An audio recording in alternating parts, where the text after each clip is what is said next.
Welcome to the debate, the female force, why women are the key to saving the planet. Today, we analyze the ideas from the book, The Climate Weaver. When we think of cutting-edge climate tech, we usually picture, massive carbon capture machines or billionaire-funded solar farms. Right, the big, glossy stuff. Exactly. But what if the most efficient, scalable piece of climate technology on Earth isn't a machine at all? What if it's a network of grandmothers in rural India managing microgrids? That is quite the pivot from, say, a giant offshore wind farm. It really is. And we are looking at arguably the greatest challenge of our lifetime here. Securing a habitable future and surviving the climate crisis. Yeah, and we need to evaluate these community-centric, female-led strategies not merely as inspiring human interest stories, but as live, actionable proposals for global climate survival. We have to ask the hard questions. Which is why we're here. Exactly. Are these methods practically efficient and scalable? Or do they inadvertently misallocate the monumental responsibility of fixing the planet? Well, I take the position that empowering women economically and leaning into their historical, community-based stewardship is the most transformative and, frankly, efficient systemic solution we have. Treating women's leadership as a primary climate strategy directly addresses the root causes of environmental degradation. And I come at it from a completely different way. I fundamentally question the practical effectiveness of these localized methods. Relying on decentralized and often domestic labor may simply not be a realistic or rapid enough response to an industrial-scale crisis. Let's look at why top-down climate solutions so consistently fail, though. They fail because they ignore local realities and the actual mechanics of implementation. Governments love to drop, shipping containers full of solar panels into rural areas and call it a success. Sure, the whole ribbon-cutting photo op. Right. But what happens 6 months later when an inverter breaks? Usually the panels gather dust, and the village goes right back to burning kerosene. Exactly. The technology fails because there is no local civic infrastructure to maintain it. If we propose female-led community empowerment as a core strategy, we bypass that gridlock. Take the live proposal of models like Solar Sister. Okay, remind me how that one works. It's an initiative that addresses energy poverty by empowering local women with economic opportunities. They aren't just handing out lamps. They are building clean energy distribution networks from the ground up. Wait, so they are essentially creating local sales networks? Yes, but it's deeper than that. By training rural women to sell, repair, and maintain solar lamps and efficient cook stoves, you are directly replacing an entrenched fossil fuel supply chain, which is kerosene, with a renewable one. Okay, I see the logic there. Yeah, it isn't just an environmental project. It is a dual benefit system that transforms the local economy and the environment simultaneously. It relies entirely on the established social trust that these women already hold in their communities. Because they live there. Right. If a solar panel breaks, you don't wait for a government bureaucrat. You go to the woman down the road who sold it to you because she knows how to fix it. I acknowledge the immense appeal of that grassroots paradigm. It is ethically sound, and culturally, it's a really beautiful narrative. But if our goal is rapid, planetary-scale decarbonization, we are working against a ticking clock. We definitely are. And let's be real, the atmosphere does not care about our social narratives. It only cares about parts per million of greenhouse gases. But human behavior drives those parts per million. Sure, but let's look at the sheer scale of the math here. While local initiatives like Solar Sister are wonderful for microeconomics, treating them as primary climate solutions risks romanticizing small-scale efforts. We have to be coldly analytical. I think we can be analytical and still see the value. But is focusing on microloans, local crafts, and small solar lamps a realistic lever to pull against massive, centralized industrial emissions? I mean, we're talking about global energy grids and heavy manufacturing. I'm not convinced by that line of reasoning because you are separating the micro from the macro. In reality, the macro is entirely dependent on the micro. The efficiency of decentralized models lies in their community-centric design. How so? Look at the proposal built around the women in Kibera, Kenya. They are taking mounds of plastic waste and transforming them into thriving, soil-regenerating vegetable gardens. Or look at the green grannies of India. The solar engineers. Yes, these are women with limited formal education who are learning complex engineering to build, install, and maintain solar panels, completely electrifying their villages. I absolutely applaud the green grannies. Seriously, it's incredible work. But is this realistic on a global scale? I'm sorry, but I just don't buy that. Why not? Let me tell you why. The scale of the problem is industrial deforestation, international shipping networks, and megaton corporate pollution. A thriving vegetable garden in Kibera is brilliant for local food security. Which is crucial. It is, but it does not stop a multinational corporation from clear-cutting the Amazon. It does not transition a major metropolitan transit system off combustion engines. Now, if you're listening to this, you might be thinking, sure, a community garden is nice, but it's not going to stop ExxonMobil. I hear that. And that's exactly the friction. When we elevate these localized, female-led actions as the key to saving the planet, we commit a massive error in our math. That's an interesting point, though I would frame it differently. Scaling a solution isn't just about matching the physical size of a polluting corporation. It is about fundamentally altering the demand side of the equation. Okay, go on. You say a community garden doesn't stop industrial deforestation. But what drives that deforestation? It's consumer demand for cheap industrial agriculture. If you want to choke out fossil fuel conglomerates and extractive industries, you have to starve their revenue. And you think that starts at home? It begins exactly at the household level. You mean by changing how we consume? Exactly. This brings us to another live proposal from the material: the adoption of zero-waste living and conscious consumption as a primary, aggressive climate strategy. Right, the Anya Sharma case study. Yes. Let's look at the mechanics of this through her story. By implementing DIY cleaners, reusable swaps, and bulk buying, she reduced her family's landfill contribution by 90%. Which is great for her household. But the crucial part isn't just her trash can, right? It's the contagion effect. Normalizing bulk buying creates local market demand. Ah, I see. When local grocers change their supply to meet that demand, packaging supply chains have to adjust. That individual action sparked a neighborhood-wide shift. When millions of households fundamentally alter their consumption algorithms, you starve the industrial polluters. That is immense, scalable power. What are the risks of that, though? Because when I look at that specific proposal, I see a massive, unintentional trap. A trap? Yeah. Relying on individual zero-waste living to stop globalist missions is like trying to drain a flooded basement with a sponge while the water main is still bursting upstairs.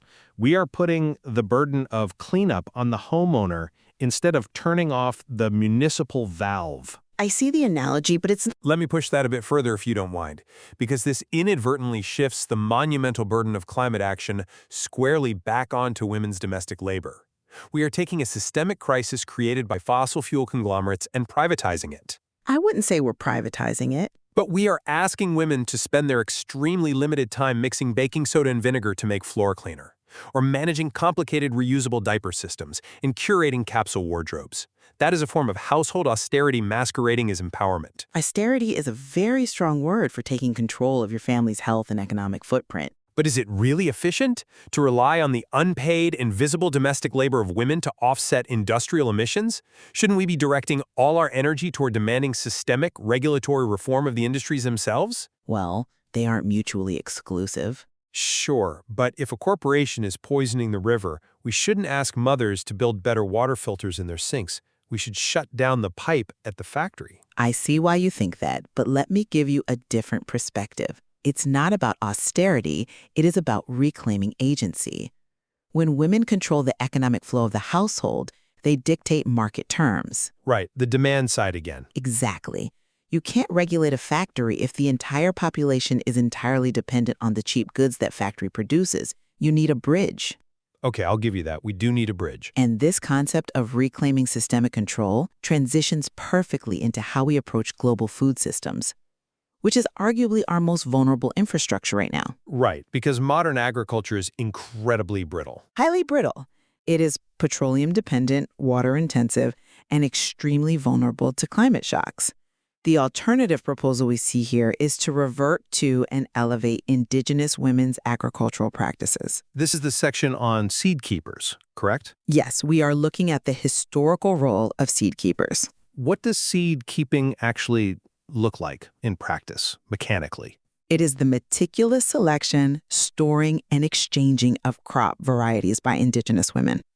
Let me explain why this biologically outperforms industrial agriculture.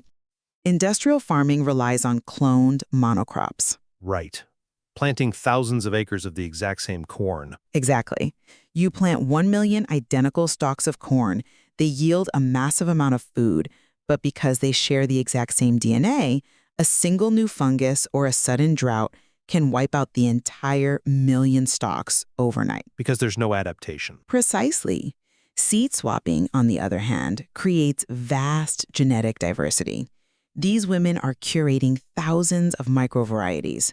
When a climate shock hits, some will fail, but because of the genetic diversity, some will naturally survive. So it's about building genetic resilience into the local food web. Yes. This matrilineal transfer of what we call traditional ecological knowledge, or TAKE, naturally promotes pest resistance, and it ensures genuine food sovereignty, meaning a community actually controls how it feeds itself. Like Mina Cetra in the book? Right. Look at leaders like Mina Cetra, who is actively fighting palm oil expansion by utilizing traditional farming methods to protect ancestral forests. This isn't just quaint farming. It is a highly sophisticated, empirically tested system of biodiversity management. That's a compelling argument, but have you considered the brutal mathematics of global demographics?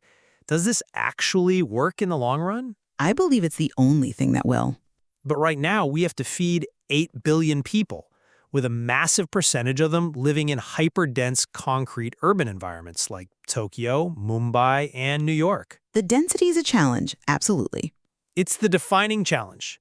I acknowledge the immense cultural value of traditional ecological knowledge, and the local biodiversity benefits are undeniable, but we have to look at crop yields. Volume isn't everything, though. It is when people are starving. Can traditional, low-tech, community-shared seed models realistically yield the sheer caloric volume required to sustain global megacities, especially in the face of rapidly accelerating climate shifts that are fundamentally altering growing seasons? That many people, we need modern, high-tech agronomy. We need drought-resistant GMOs engineered in labs, precision agriculture using satellite data, and massive infrastructural intervention. Relying entirely on ancestral wisdom risks a devastating shortfall in global food production. I'm not convinced by that line of reasoning, because you are treating high-tech agronomy as a savior, when in reality, heavily synthetic, monocrop agriculture is exactly what degraded the topsoil and depleted the water tables in the first place. It has its flaws, sure. It's a snake eating its own tail.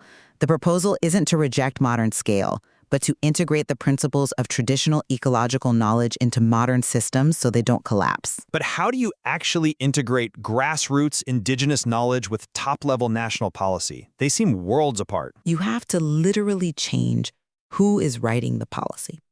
To integrate these methods, we need intersectional policy leadership at the highest levels.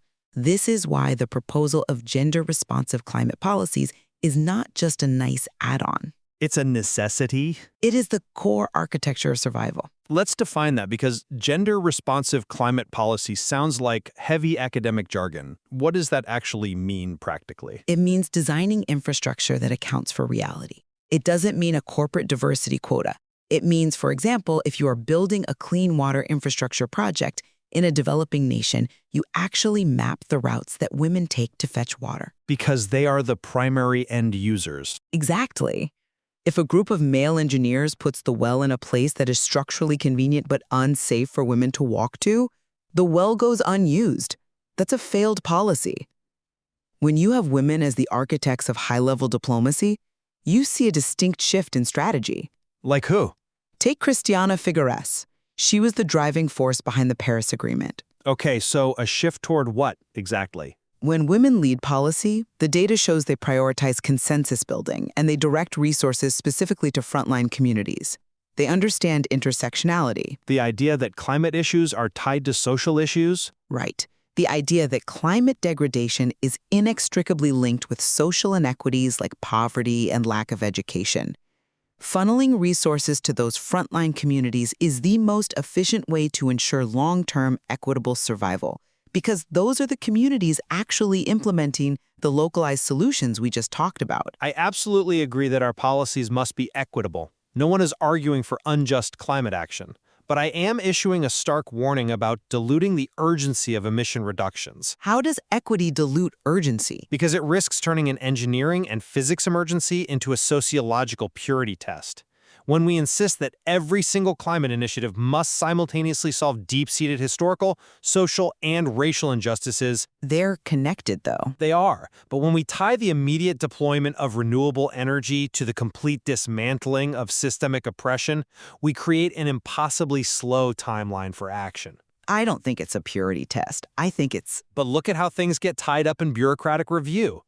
If a massive solar farm that could power 1 million homes is delayed for 10 years because it doesn't perfectly align with an intersectional framework of community ownership, the carbon still goes into the atmosphere during those 10 years. Yes, but... The ice caps still melt. The physics of the greenhouse effect don't pause while we get our sociology right. We have to prioritize the rapid utilitarian reduction of greenhouse gases, even if the tools we use are blunt, imperfect, and heavily industrial. You're entirely right that the atmosphere only cares about carbon math. But the physics of the atmosphere rely on the reality of human implementation. What do you mean? If you deploy a top-down, blunt engineering solution without community buy-in and without addressing local equity, it will fail. Why must it fail, though? Because human beings are not compliant cogs in a machine. A blunt top-down project will be sabotaged by displaced locals, or it will go unmaintained because no one was trained to run it. Or worse, it will create a secondary environmental disaster that the local community is forced to clean up. Which defeats the purpose. Exactly. The efficiency I am arguing for is the efficiency of permanence. Treating women's community leadership, their economic empowerment, and their traditional ecological knowledge as our primary climate strategies represents a highly efficient, transformative paradigm shift. A shift in mindset. Yes. It treats the root causes of our environmental degradation, which is an extractive, exploitive mindset, rather than just putting a technological Band-Aid on the symptoms. And my caution remains rooted in the sheer velocity of the emergency. While these community practices are beautiful, ethically sound, and undeniably beneficial on a local level, they are not a substitute for gigaton-scale industrial reform. They don't have to be a direct substitute to be vital. But relying on decentralized, domestic, or micro-level efforts risks placing an unfair and exhausting burden on marginalized women. We are asking them to weave a safety net while the major industrial polluters continue to set the house on fire. That's a powerful image. It's the reality. We must not let the primary culprits off the hook by shifting our focus and our hope to household consumer choices or small-scale community gardens. Well, as we bring this analysis of the ideas presented in The Climate Weaver to a close, we are left to reflect on whether these female-led, community-centric proposals are a must-try for reshaping our environmental approach. Right. The evidence strongly suggests that true, lasting climate resilience cannot be engineered in a boardroom. It must be grown in the soil of communities, designed and led by those who have historically sustained them. Or, conversely, whether they should be approached with extreme caution regarding their scalable efficiency. It is vital that we put all these proposals through a rigorous, critical filter. Absolutely. The concepts of intersectional equity and rapid decarbonization are both essential, but discovering how they can practically coexist without paralyzing our response time requires much deeper, unsentimental exploration. The tension between the rigid physics of the atmosphere and the complex sociology of our communities isn't easily resolved. It leaves us with a lingering question to examine in our own lives. If the blueprint for our planet's survival is ultimately written at the community level, are we actively participating in that design, or are we just waiting for someone else to build it?